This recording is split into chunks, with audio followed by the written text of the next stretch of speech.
In a verse of a book, a scripture called the Quran, that I would suggest every human being take a chance to read.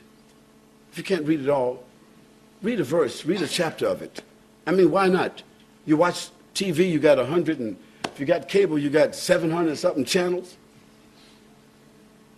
including those adult channels. If you got a computer, you're surfing the web.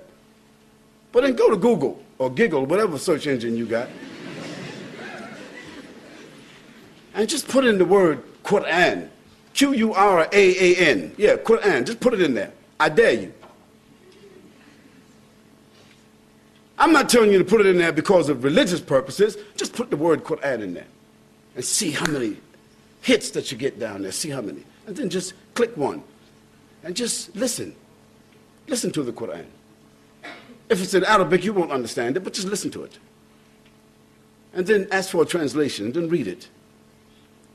Well, in one of the chapters of the Quran, this is a book of 6,626 verses, 114 chapters, that was revealed to a man called Muhammad, the son of Abdullah, who himself claimed to be a prophet of God, like Jesus, like Moses, like Abraham, like David, like Solomon. He claimed to be a prophet.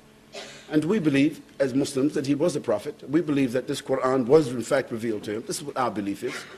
You don't have to believe that, but we do. In this book, among other things that I'm going to tell you about this book, there's a verse that says, أعوذ بالله من الشيطان الرجيم بسم الله الرحمن الرحيم تبارك الذي بيده الملك وهو على كل شيء قدير الذي خلق الموت والحياة ليبلوكم أيكم أحسن عملا. Says, glory be to the one in whose hands, whose power there is all the dominion of the heavens and the earth that you and I cannot even imagine. It's established that there is a power, there is a mind, there is an intelligence, there is an authority, there is a sovereignty behind this, what we call the creation. وَهُوَ عَلَى كُلِّ شَيْءٍ قَدِيرٌ. And that power and that sovereignty has all absolute power.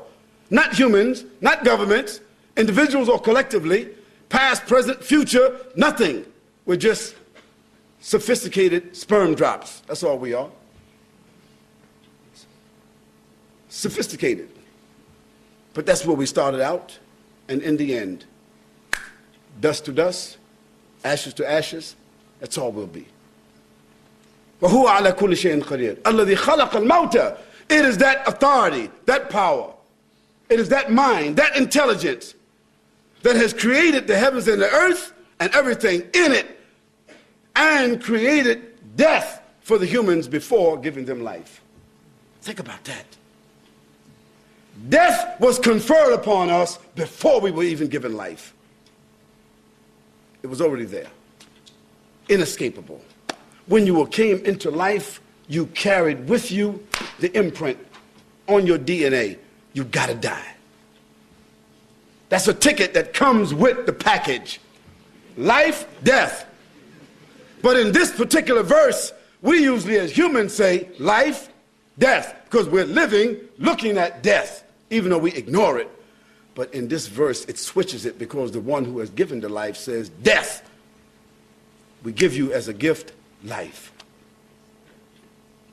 الذي خلق الموت والحياة ليبلوكم أيكم أحسن عملا. In order to see which one of you will be the best in their behavior and in their conduct or their responses. Now that verse gives us the premise of our discussion. That the purpose of life, this small little like that, that's all it is. We think of it as days, weeks, months, years. We call some of us, what do they call a person who's 100 years old, we call them? A centenarian or something, what's that terminology? Somebody who's 80 years old, we give them different names, but it's just like that. And if you're 60 today, or in my case, 59 in 3 days. Maybe I shouldn't have said that, huh? See, think back. Think back when you were 15 years old, 12 years old, when you were just playing around in the schoolyard at home, doing this and that. You had no problems, and you're thinking about life and all the things you want to do and what you want to be and what you're going to achieve, and your brothers and your sisters and your mother and your father and your house, and no responsibilities, no rent, no bills, no nothing. Think about it. When was it? It was just yesterday.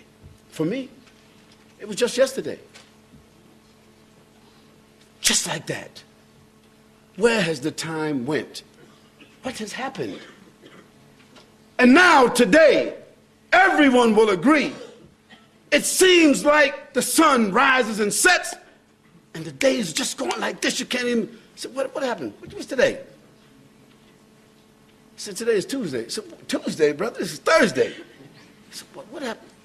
It's time. Because time is nothing but a capsule. Time is nothing but a drop of water on the windowsill, and the sun comes and it's gone. That's time.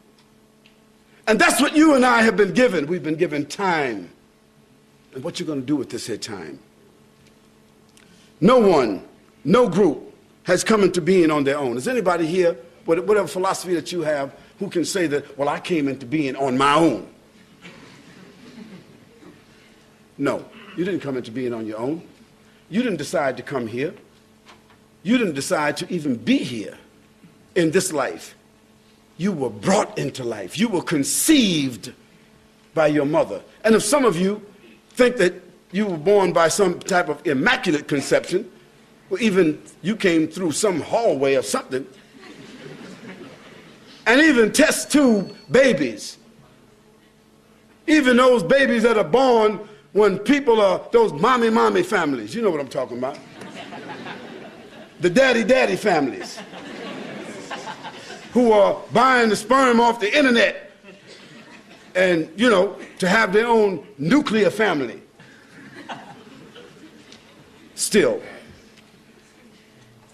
they come into life not by their own determination.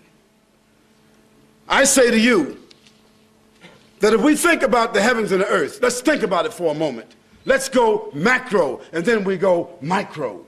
Let's go macro for a moment. Let's go out. The earth is the third planet among, they said, 9 planets. I think they just discovered another planet. In our solar system, the earth is the third planet from the sun. And how many miles are we from the sun? It's 93 million miles or something like that. And the earth is the only planet that has the ecosystems to sustain life. It's the only one. Because if we go to the left, Mercury, it's too hot. We go to the right, Mars, it's too cold.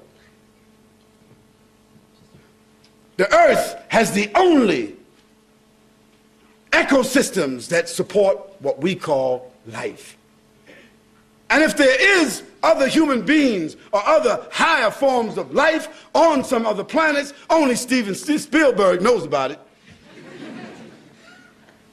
Or that station that comes on, what's that program that comes on with that, about the aliens? Just in case you don't know it, this is all fiction.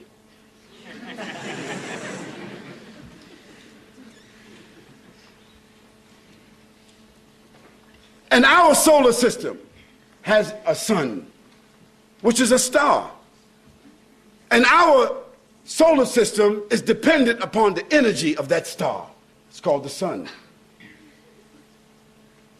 Yet our sun, with all of its brightness and power, it is one of the smaller stars in the Milky Way. Did you know that?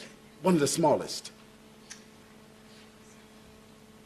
One of the smaller stars in the Milky Way. And the Milky Way itself has 56 billion stars like our sun. And the Milky Way, as a galaxy, is only one of the smaller galaxies in a nebula. Can you imagine this?